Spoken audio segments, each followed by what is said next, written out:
Hello, BookTube, and welcome to part 2 of my Criterion collection of Blu-rays and a couple DVDs. And we'll start out with a DVD. Some might call it excessive because I not only have the Criterion version of this film, but I have the Masters of Cinema version. But I have two versions of Criterion nonetheless. One in DVD and one in the Blu-ray. No, that's not excessive. Not when it's a great film, and there is, it looks better in Blu-ray for sure. But also too, the reason why I have the Region A and Region B, or Region 1 for the DVD and Region 2 DVD, is because there's different extras on it, and I do love extras, the supplementary material. And in this case, that film is Vampire. That is a film by Carl Theodor Dreyer. It's 1932. It's a vampire film, and mostly based on Sheridan Le Fanu's Camilla.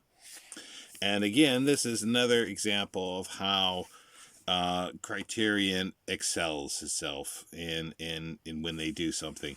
Here's the Blu-rays, and there is a booklet in here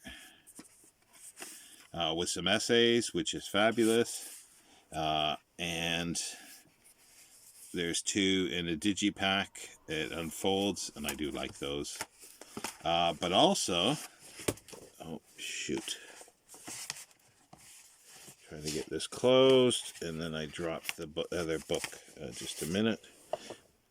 It landed on my foot, so hopefully it didn't get damaged. No damage.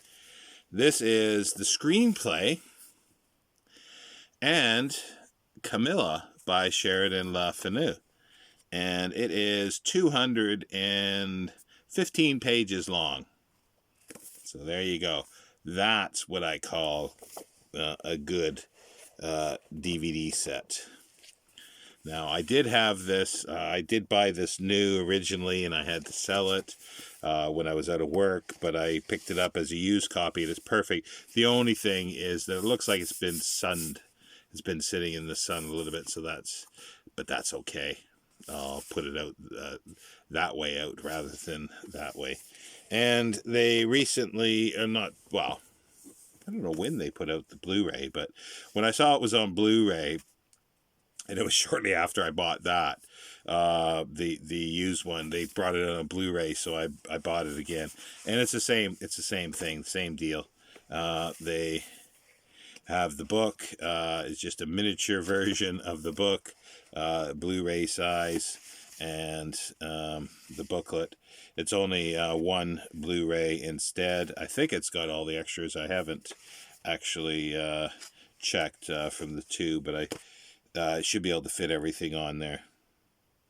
But yeah, so that's a fabulous film. I do love Carl Theodor Dreyer. He's fabulous. So let's get moving on here, because I got a bit of a stack here, and I don't want to have the video too long. Otto Prematures, Anatomy of a Murder. Fabulous film from 1959. It's James Stewart. And it's got like a booklet with it as well. Bringing Up Baby. These are mostly going to be the British versions of Criterion, because they're cheaper, and because a lot of these I wouldn't quite go out to pay what I get. Have to import them, which amounts to anywhere from like £15 for the British one, roughly, and could be £30 for the American version. So here's I showed it, Bringing Up Baby, which is a fun film. It's a slapstick kind of comedy. It's Howard Hawks, who's a director I like as well. His westerns are fabulous. Katharine Hepburn and Cary Grant. That's fabulous. and another one, a George Cukor film, The Philadelphia Story, Cary Grant, Katharine Hepburn, it's James Stewart. This is just fabulous.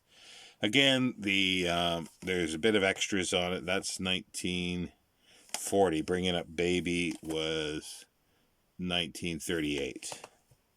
Screwball comedies, which are fabulous. This is a great one. I wish they'd had more extras on this, because this to me is a fabulous film. It's My Man Godfrey, with William Powell and Carol Lombard, Eugene Pallett. I love the Eugene Pallett. Eugene Pallett. He sounds like he swallowed a frog. But he's great. He's got a really gruff voice, but he's fabulous. This was 1936, but yeah, this deserves a lot more than a fold-out essay. It's a fabulous film. Directed by... Who's the director again? Sorry. It's based on a novel. I'm going to have to look for the novel for this to do for my... definitely. I didn't realize it. So that's a definite. I'm going to put that aside. Directed by Jeffrey La... Oh, there it is. Gregory La Cava. Doesn't really ring a bell with me too much, but fabulous film. Another screwball comedy, The Awful Truth, Irene Dunne and Cary Grant. Leo McCarey. I love Leo McCarey as well. Very sentimental films, but that's fine with me. And this is a really good screwball comedy. That was 1937. Now we scroll forward in history to more recently, to a filmmaker that I like, a director, and he's one of the few that are still sort of living today that I'll say I'll watch anything he does, because I'm sure there'll be some interest in it. And that is The Fisher King, by Terry Gilliam. Not a great cover. Rob Williams, Jeff Bridges. I really love this. It's 1991. Criterion did a nice Brazil. I don't know if that's out in Blu-ray, but I do want to get it. The DVD was fabulous. That had a couple versions in the director's cut and so forth. But yeah, The Fisher King is really good too. And Delmar Davis, direction, a 3:10 to Yuma, really good film, with Glenn Ford and Van Heflin, and that was 1957. They remade it, but nah, stick to this. And here's a really great film. It's Jacques Tournier. It's a Val Lewton production. It's one of his RKO films, sort of horror stuff. With what's her name? Sorry, I'm blanking. Simone Simon. Just a wonderful film, Cat People, and even the second film is really good too. But they haven't put that out on Blu-ray. The Return of the Cat People, or whatever it's called. But this is a fabulous film, and it's got the scene in there which is for film aficionados, they'll know what the Val Lewton bus is. And this has it, and all those films that Val Lewton did produce for RKO are fabulous films. I just wish they'd do more. Here's a great film too. I really like it. I love ghost films, ghost stories, and I did do this as one of my book to films, The Uninvited, directed by Lewis Allen, with Ray Milland and I forget her name. Ruth Buzzy. No, not Ruth. No, not Ruth Buzzy. Ruth Buzzy is the strange one with the with the purse. Okay. Ruth Hussey. That's it. I'm sure it's Ruth Hussey. Hussey Buzzy. Buzzy sounds similar. This is 1944. The Cat People was 1942, and The Uninvited was 1944, and it was based on. This was based on a book. I can't remember the author's name, but anyway, it's just a fabulous book and a fabulous film as well. It's well made. A director that I'm a good director, but uneven, I would say, because not everything I like by them. And this is Nicholas Ray. In a Lonely Place with Humphrey Bogart, which this is a very good film. And it's probably based on a book too, adaptation, based upon the story, well, a story anyway. Dorothy B. Higgins. This is 1950, and it's a good film. This is one that I will be doing as a book to film. I started reading the book. I got bogged down, and then I dipped down health-wise, so I didn't get it finished, but I'll redo it. It's Orson Welles' The Magnificent Ambersons, and it's got Stanley Cortez as the cinematographer, the same cinematographer that did Night of the Hunter.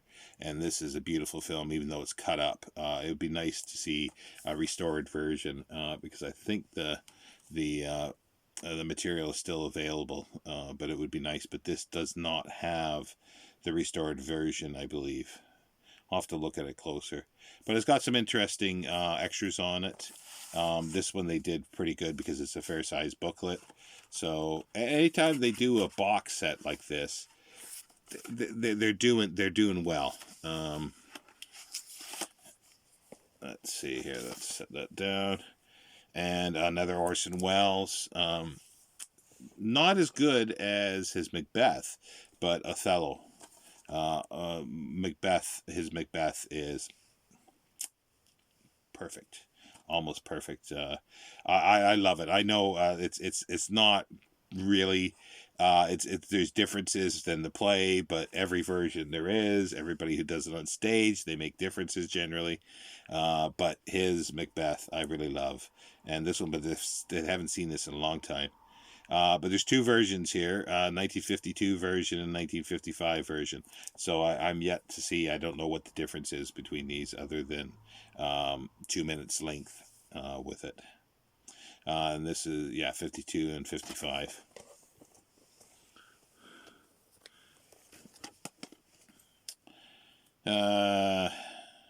Another sort of screwball comedy by a fabulous writer and director, Preston Sturges. This is Barbara Stanwyck and Henry Fonda and the Lady Eve.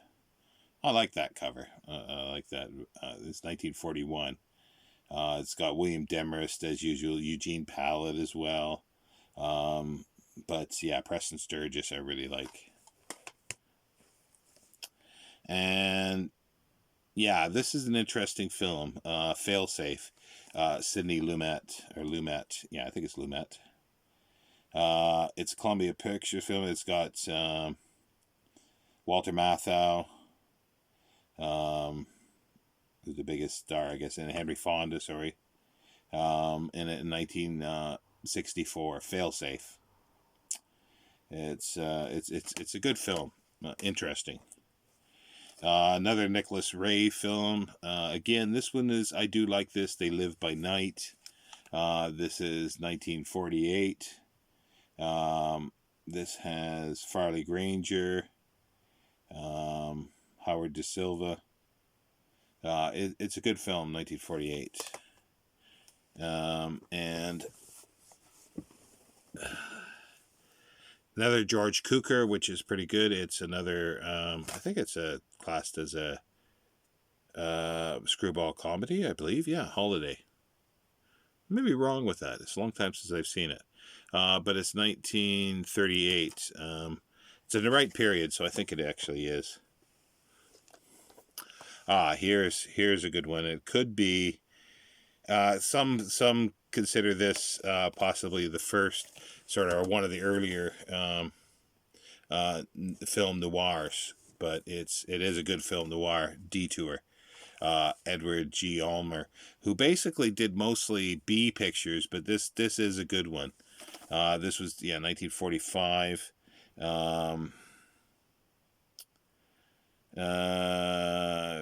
Forget who's in it here.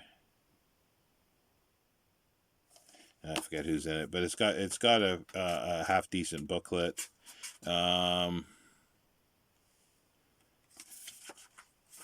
Let me see. I forget who's in it.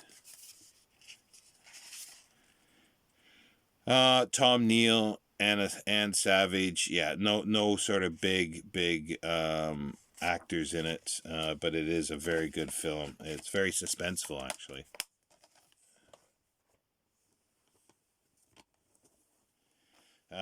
And who died recently on Friday, I think it was. Sidney Poitier, A Raisin in the Sun.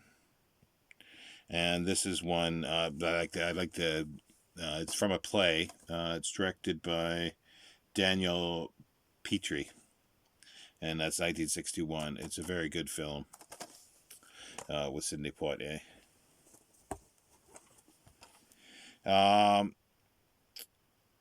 An early James Stewart film with Marlene Dietrich, Destry Rides Again. It's a fabulous Western. It's directed by George Marshall, and it's 1939. It's a good one. Despite Marlene Dietrich. I like films that she's in, and she works at times, but she's too obvious to me at times, but she fits some of them. Like, what is it? Train to Shanghai Train or something like that. It's Eric von, I was going to say Eric von Stroheim, but Sternberg, a Josef von Sternberg film. And it's fabulous. It's the Train to Shanghai or something like that. You can look it up. And this is another good film noir. It's Mickey Spillane film Kiss Me Deadly, produced and directed by Robert Aldrich, yeah. And that's red lettering on black, 1955, I think it says. It's got Ralph Meeker, Albert Decker, Paul Stewart. I remember this being a good film, but it's a while since I've seen it. Yeah, we're gonna make it, I think, with this. I'm going through them quite quickly. Another really good, fabulous, I should say, Screwball Comedy, The Palm Beach Story. Claudette Colbert, Joel McCrea, 1942. Just a fabulous film. It's a Preston Sturges film, so what do you expect? It's absolutely fabulous. When did I say it was, or did I say 1942? This is very interesting, this one. Merrily We Go to Hell. Sylvia Sidney, who I really like, and I like Frederick March as well. But this was directed by... what's her name?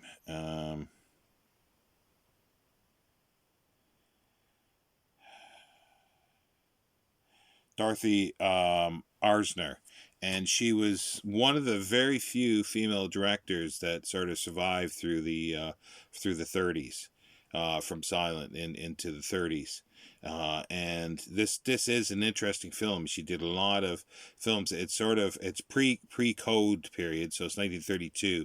So there's a lot of things in here that are quite risque for the period, or would have been cut out. The drinking and things like that, and philandering. And it also has one of the very first appearances by Cary Grant in there on film, one of the first. And it's fabulous. Now we're talking sort of screwball comedy, and so much dialogue. is just fabulous. His Girl Friday, Howard Hawks' version, His Girl Friday, because it's, well, anyway, I'll explain in a minute. Cary Grant and Rosalind Russell. This is 1940, but it also has, because it's based on a play. Who did the play? Yeah, Ben Hecht and Charles McCarthy, and it was called The Front Page. And originally, it was done. It was two men, the characters, and they're the main characters. And it was done in 1931 with Adolphe Menjou. It's not that good. It's not near as funny. And Howard Hawks, if it was him, I think it was, that decided to gender swap for female Rosalind Russell. That was brilliant, and it works. It really works. It's an enhancement on the whole story, because the dynamic, the sexual dynamic, the tension, the chemistry works so much better, and it makes the humor so much better. And it's a fabulous film. It's one of my favorite, and it's got so much dialogue in it. They just rattle off words. There's more words in this film, more dialogue in this film than probably 4 or 5 that are coming out of Hollywood now, or that has been. And that's 1940, and it is fabulous. It's one of my favorites for comedies. And here's another one talking about that's wordy, and it's fabulous. Here Comes Mr. Jordan, directed by Alexander Hall. This is a fabulous film, and this was done in 1941. It was done sort of in the 80s, I think, but we'll forget about that one. And this is fabulous. It's got the Invisible Man in it. If I can think of his name, he's on the cover. James Gleason as well, that we saw in Night of the Hunter, one of his earlier films. Evelyn Keyes, Claude Rains. That's it. The Invisible Man. But again, it's lacking in extras. It just has a little bit of an essay on a foldout. I don't think there's a full commentary on this. I don't think. There's a few interviews and stuff, but yeah, it's just missing. It's missing what it should have. And another great film, slapstick comedy, It Happened One Night. It's a Frank Capra film. Clark Gable and Claudette Colbert. It is fabulous. A fabulous film. Seems like I might be missing some of these, because I thought, can't remember who put out 20th Century. I thought it was Criterion. Maybe there might be a few more lurking around, and we'll have to pick those up at some later date. But I sort of remember, I thought Criterion put out 20th Century with Claudette Colbert and John Barrymore. And I have it in this pile. But anyway, we'll get to it some point. It'll be on my shelves here somewhere. This is 1934, and Frank Capra is a director I like. He's very sentimental, but that's fine with me. And this is a fabulous film. And the last one that I have at the moment is a Western, a very good Western. It is Red River. And again, this is where they excel, because it's in a box slipcase in 1948. It's Howard Hawks, John Wayne, Montgomery Clift, Walter Brennan, who is fabulous, Harry Carey Jr., and Noah Barry Jr. It's full of. It's got Harry Carey Sr. and Jr. in it, actually. And the extras with this is, sadly, this got a bit crunched in the post. It's got a booklet. It's 2 Blu-rays. And yeah, it got a bit crunched in the post. But it also, which this will be a book to film eventually, because they give the book with it. The book by Borden Chase, Blazing Guns on the Chisholm Trail. It's very short. It's like 200 pages long in this shape, which is really nice. I really like that aspect of it. But yeah, so look for that in the future. I will be doing that. If anybody really wants it, sooner than later, do sound out. If this is something that you would like to see me do more recently than later, sooner than later, I should say, then do sound out. This is, again, Howard Hawks, a fabulous director, 1948. So yeah, so there's my Criterion collection, barring maybe one or two, because as I say, 20th century screwball comedy with John Barrymore and Claudette, not Claudette Colbert. Oh, I forget her name. But anyway, if you know the film, you know who I'm talking about. And if you don't, sorry. And if you're really interested, it's easy to find out. But yeah, I think they might have did one, but I'll have to track that down, because I know I have it. I knew I have 20th century. Oh, actually, I think that was probably Indicator that put it out. Yeah, I'm quite sure now. Yeah, it's Indicator. So we'll get to that next time. The next video will be my BFI collection, the British Film Institute collection. And again, I think there's enough silence that I can do a silent video and then split up a couple, because I have more BFI than I do Criterion. But again, if there's any of these films you've seen and that are your favorites, or that you're not sure about, or you just want to make a comment on any of the films, then feel free to in the comments section, and in the description is my email if you want anything else, any other information, more detailed information, or just want us to say hi. Feel free to email me. I will try to get back as soon as possible, and just in case, I always check my spam just in case stuff goes in there. But if you don't hear back from me, let's say within a week or two, then assume that for some reason it went into spam and didn't and I didn't see it. So do send again if it is something that you want me to respond to. And also down below there's in the description section, there's a wish list that I have on Amazon with a few Blu-rays and other books, some film stuff as well, and as I say, some Blu-rays. So if you're so inclined, there's a list there for that. And I hope everybody's doing well, and I'll see you next time, Book 2.